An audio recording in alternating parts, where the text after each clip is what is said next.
ดนี้พี่น้องเปิดคลิปเปิดภาพมีบาดนี้พร้อมกับเสียงกบไม้เนาะกบไม้กบตอกแล้วบาดนี้พี่น้องเลยเอากับเป็นอีกมื้อนึงเนาะตื่นมากับพร้อมกับบรรยากาศท้องฟ้าแจ่มใสมื้อนี้ก็ถือว่าแดดจัดจ้านอยู่ได้มื้อนี้ก็ได้เมื่อวานนี้ฝนก็นำลงว่าซั่นป๊าดโตพี่น้องเลยตกแต่ตกว่าเนาะเอาพอดีทั้งบ่ตูนได้เข้ามาเนาะ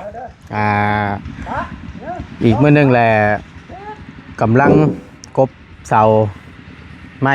เพื่อนเมตู้อายุ6 ปีพี่น้องเลยถือว่าได้มาดำเนินการได้เฮ็ดแล้วเอาก่อนอื่นกราบสบายดีและสวัสดีเด้อพี่น้องเด้อสบายดีกันบัดสุขุสุคนเนาะบ่ว่าสิอยู่ในและก็ต่างประเทศก็ยินดีต้อนรับเข้าสู่ช่องประธานป้องชาแนลคือเก่าเนาะพี่น้องเนาะเอามารอเบิ่งรอชมน้ำกันบาดนี้พี่น้องว่าสิเป็นจังไดเนาะถือว่าทางง่ายสร้างแล้วขึ้นมาครบเป็นที่เรียบร้อยทีมงานเราเนาะแต่พอดีเอาตามคิวแล้วก็วันนี้แหละเนาะมาเฮ็ดเฮือนมีตู้อายุ6 ปีก้อนเนาะพอดีทั้งบันไดนี่น่าจะเฮ็ดที่รังเพราะว่าคือจังซี่พี่น้องทั้งพ่อแม่พี่น้อง FC ก็น่าชิวดีเนาะเพราะว่าทั้งญาติหรือว่าเป็นพี่ชายของทางลุงหนวดเบาบุญบ้านป่าเบาเงาเป็นอ้ายคนกกว่าซั่นซะผู้ติดกับลุงหนวดว่าซั่นได้เกิดอุบัติเหตุอยู่ทางฝั่งไทยแล้วก็เสียชีวิตเนาะก็ขอแสดงความเสียใจน้ำหลายๆเด้อทางลุงหนวดเบาบุญเบาเงาเนาะพร้อมครอบครัวเพิ่นก็ที่ได้สูญเสียทั้งอ้ายไปในครั้งนี้เนาะขอแสดงความเสียใจน้ำหลายๆเด้อหมู่คู่เด้อเนาะจังใดก็สู้ๆและจะได้ซะคนเฮาเนาะนี่แหละพี่น้องเลยอุบัติเหตุเกิดขึ้นได้ทุกเมื่อเอาจังใดก็สู้ๆเป็นกำลังใจให้หมู่คู่เนาะปะบ่ว่าลายยายห้างทั้งประตูนกับสิพาพี่พาน้องเข้าไปเบิ่งน้ำกันว่าเพิ่นได้กบได้เฮ็ดไปฮอดใส่แล้วโอ้ยหมุนงามนี่ก็ได้พี่น้องเลย อยู่ข้างเล่านี่นี่คือจังว่าครบเมาแท้ปะพอดีละทั้งประตูนก็ได้อันคือแรงต้องกักเตโต้นี่ตาโตบำรุงเล่นนี่เนาะ ลองทักไม่อย่าลองแล้วกักกันเลยได้การพี่น้องเลยพอดีทั้งประตูนชื่ออันนี้พี่น้องพวกM100น้ำดงน้ำดื่มน้ำดื่มน้ำอันนั้นน้ำอย่างบุกข้าวบ่พี่น้องบ่แม่นน้ำข้าวเนาะน้ำมันน้ำอย่างก็น้ำบังนัดเดี๋ยวกับข้าวน้ำทั้งเจ้าของเพื่อนเพิ่นบ่อยู่ซ้ำพี่น้องเลยไปเกี่ยวเขาน่ะในตู้นี่เบิ่งนี่ไปหาเกี่ยวข้าวเกี่ยวน้ำแล้ว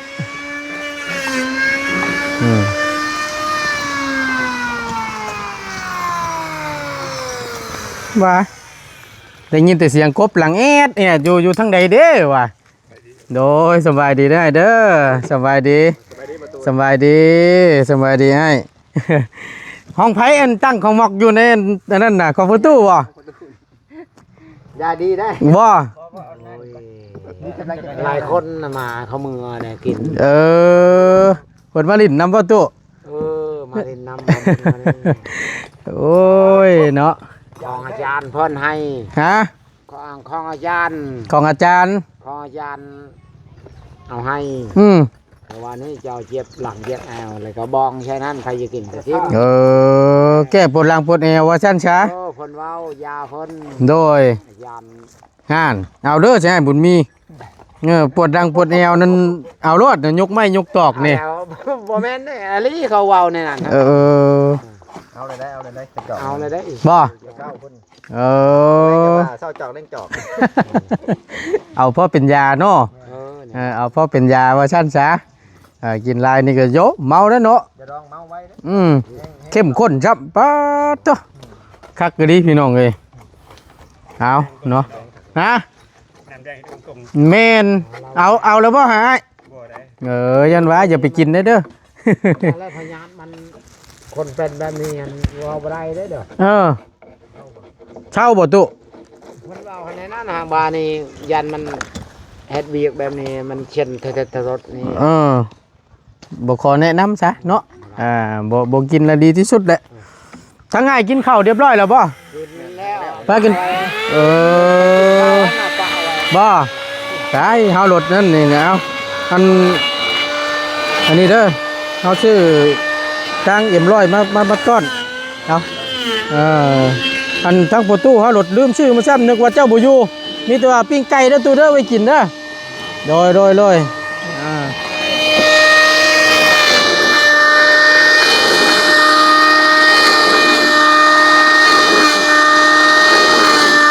ยางบ่น่ะยางไม่กรุงสิ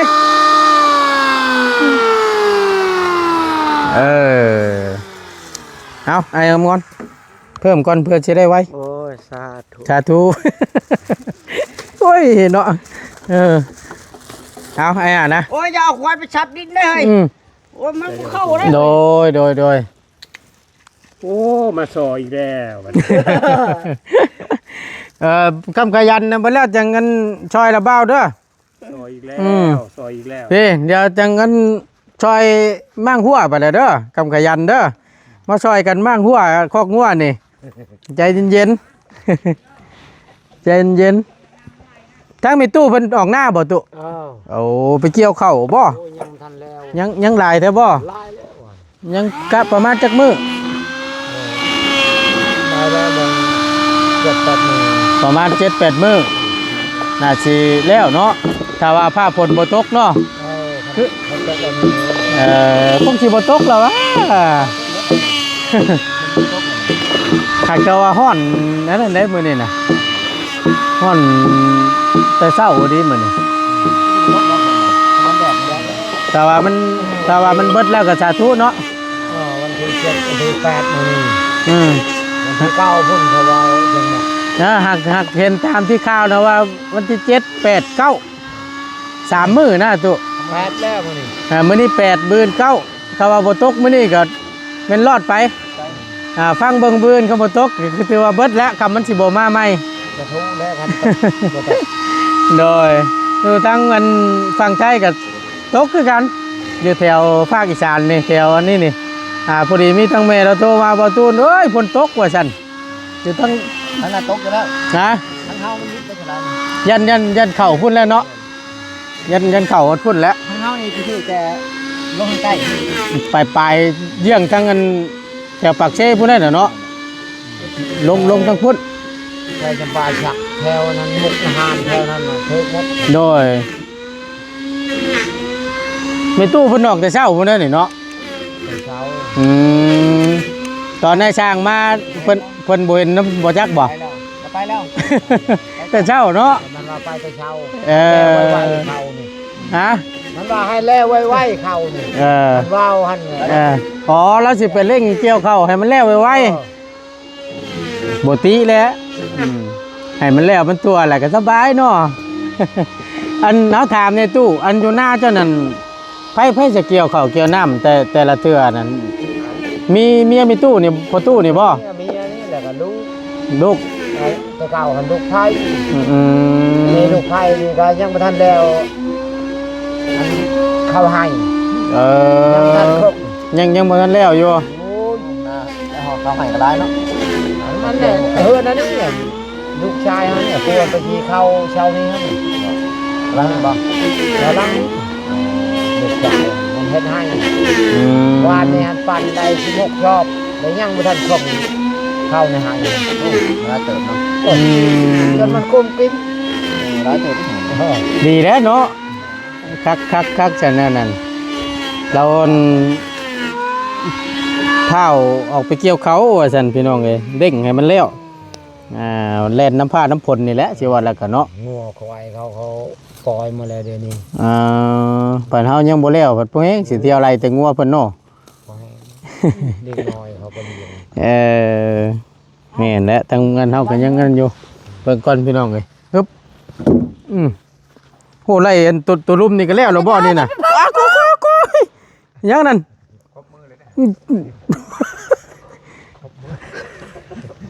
มียังบาดนี่ กัดกันเลยบาดตัว ป้า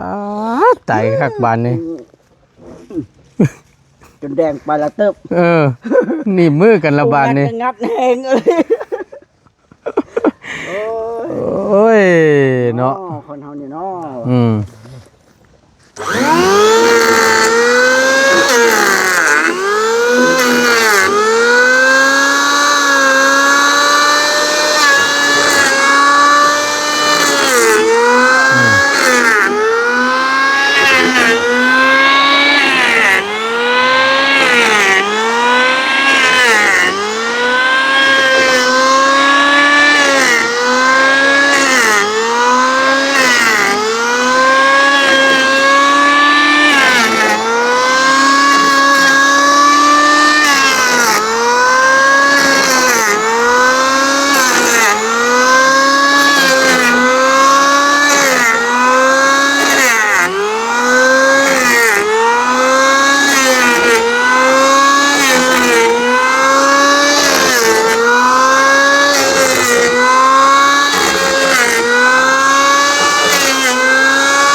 ผมว่ากบอยู่ได้พี่น้องเนาะ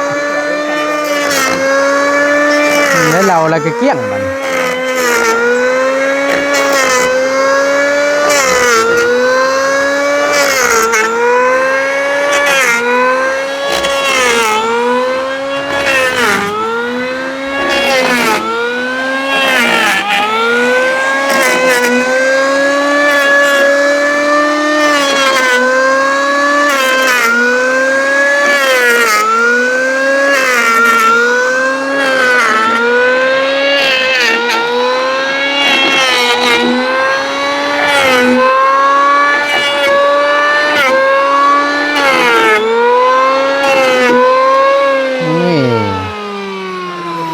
นะ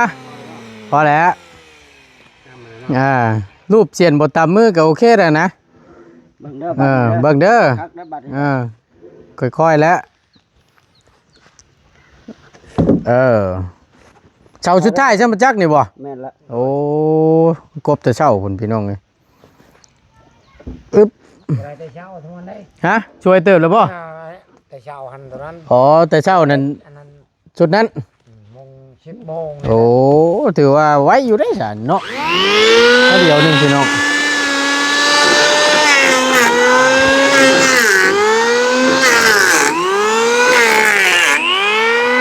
พอได้ห่มไผ่นี่เนาะเจ้าเนาะ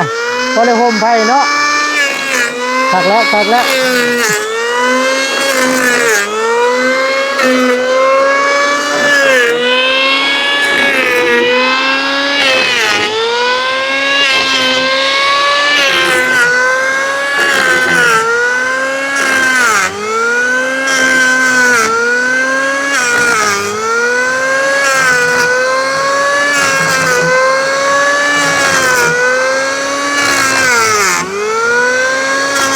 เบิ่งเราจับคือจะว่าง่ายครับว่าเบิ่งเพิ่นนั่นกบนี่คือจะว่าง่ายแท้ตลอดว่ะแตดไป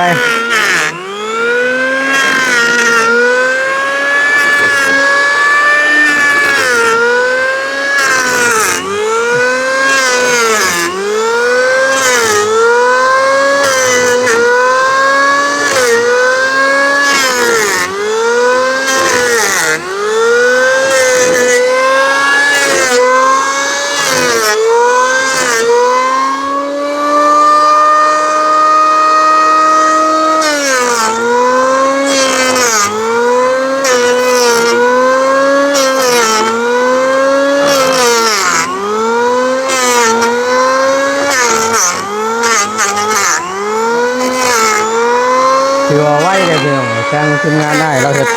งานละเอียดเนาะละเอียดไวคือว่าผ่านนะโอเคบ่ได้คิดเด็กคิดน้อยนะพี่น้องเลยคือว่าโอเคอยู่เนาะทีมงานในอาจในบุญมีเพิ่น3คนเพิ่นยำงอนเรียบร้อย โอ้ยเนาะเป็นแนวใดฮะ เจ็บแอว เจ็บแมวเนาะมันต่ำบ่ ฮะ ตัวนี้ขึ้นมาถากหัวมันหน่อยหนึงหัวมันโค้ง ตัวนี้วะ ตัวนี้ ตัวนี้ แม่นหัวมันโค้งแล้ววะ เจ็บบาดนี่ ได้บ่ได้บ่ ได้ได้ได้ ได้บ่ฮึบพอได้ประตูแล้วเบิ่งนำพี่น้องเลยห้องไว้ก่อน ฮะ ได้บ่ ได้เดี๋ยวพาเด้อเดี๋ยวเอาพิกขะทางนั้น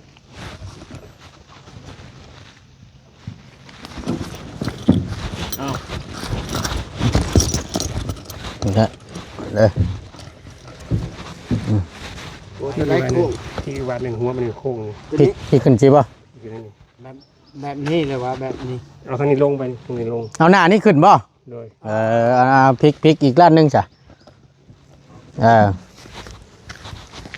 เลี้ยงมาก่อน ฮึบเบิ่งฮึบเอามือไอ้ออกเด้อเขาบอก ได้บ่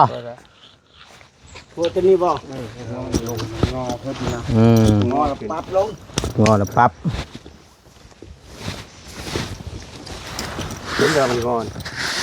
งอมาหอดนี่ แม่น ใส่มัน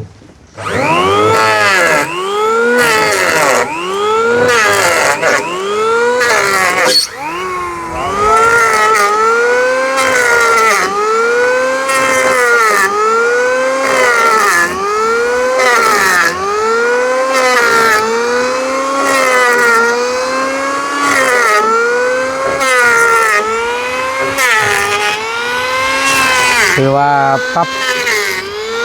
ปรุงน้อยหนึงพี่น้องเนาะมันอยากพอน้อยหนึงก็สั่น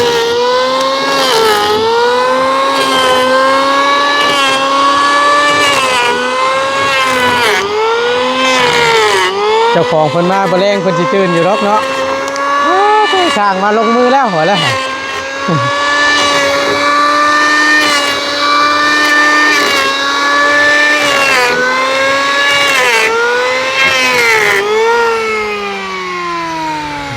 ตัวมันแพ้มันบ้างกินตัวนี้ได้แต่ไม่ได้เลยมันจะมากินลาบกับตัวนี้มันได้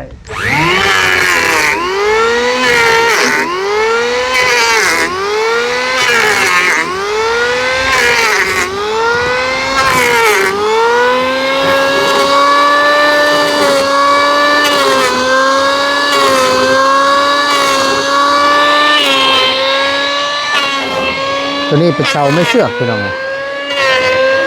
เนาะเสาไม่เชือกตัวนี้เนาะแก่นกระจับ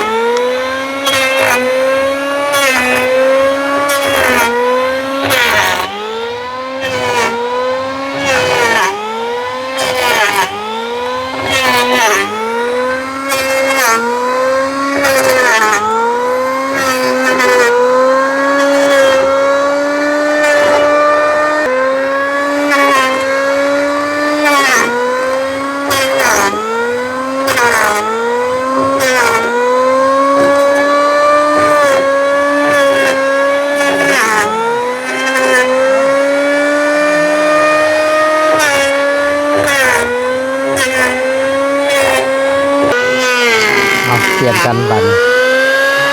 โดยได้สบายดีปวดมือหน่อยนึง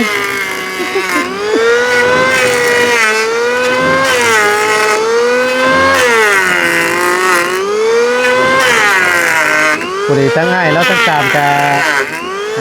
ไล่รางวัลเนาะจากทางผู้ใหญ่ทางผู้เพิ่มเป็นยังไงรางวัลดีเล่นว่าท่านจ้ะดีอกดีใจน้ำเล่าหลายๆเนาะที่มีผู้รับผู้ใหญ่คนไม่ถึงความขยันหน้าพี่น้องหรือว่าความคือว่าแหละคนเฮาเนาะเอาผลงานว่าท่านจ้ะผลงานให้เห็นก็ให้เห็นแล้วก็ออกมาได้ดีงามถูกอกถูกใจผู้ใหญ่เพิ่นก็ถูกFCหลายคนเพิ่นก็เลยครับรางวัลเนาะก็ดีใจนำทางประตูนก็ได้เดี๋ยวยอมรับอยู่พี่น้องทั้งให้เราบ่คิดเด็กคิดน้อยซอยได้ซอยไปเราก็ได้เนาะก็ถือว่าช่วยเหลือซึ่งกันและกันว่าซั่นซะโมเมนต์เราย่องเลยพี่น้องเลยตามที่ประตูนได้เบิ่งมาได้เห็นนี่ก็โอ้สุดยอดน้ำใจเรา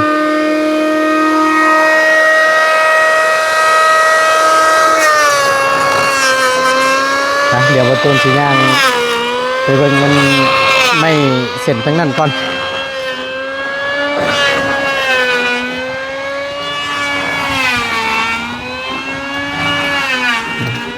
จัดเตรียมเพียงลำรับไว้แล้วเนาะ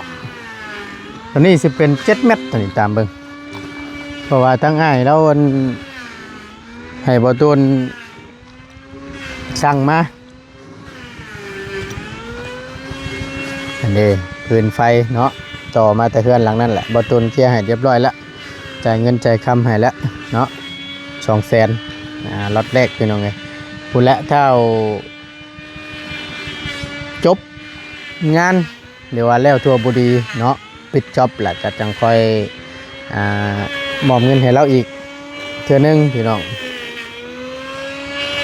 ผาวัดนี่เป็นผาวัดเป็นโอ้นี่เนาะ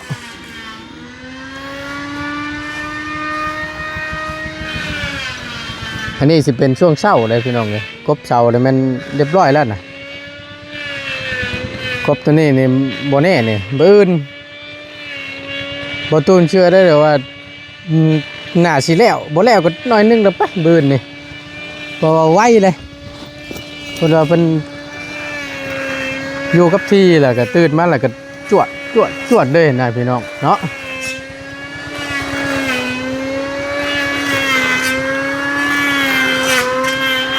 โอเคพี่น้องเลยคือว่าได้ดำเนินการเป็นทีเรียบร้อยเนาะเข้าสู่หน้างานของทั้งประตูบาทนี่เนาะได้เริ่มลงมือเฮ็ด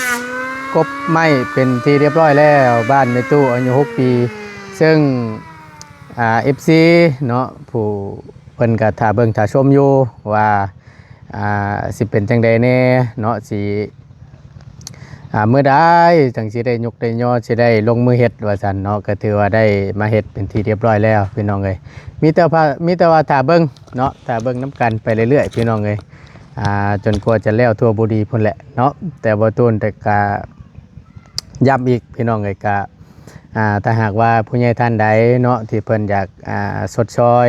ทางแม่ตู้อายุ6 ปีนี่ก็ยินดีเด้อพี่น้องเด้อเนาะบ่ว่าสิเป็นทั้งบ่ตูนก็ได้หรือทั้งไผก็ได้เบิดพี่น้องเอ้ยซอยกันคนละนิดคนละหน่อยเนาะอนุโมทนาบุญนํกันก็ยังขาดหลายสิ่งหลายอย่างอยู่หรอกพี่น้องค่าสร้างน้ำเนไม่พาเชล่าแผ่นสังกะสีเนาะแผ่นรูซิ่งนี่แหละที่ยังบ่ทันมีเนาะเอาแจ้งเด้อพี่น้องเด้อทางบ่ตูนก็ได้เอาขอบคุณหลายๆสำหรับคลิปนี้ทางบ่ตูนก็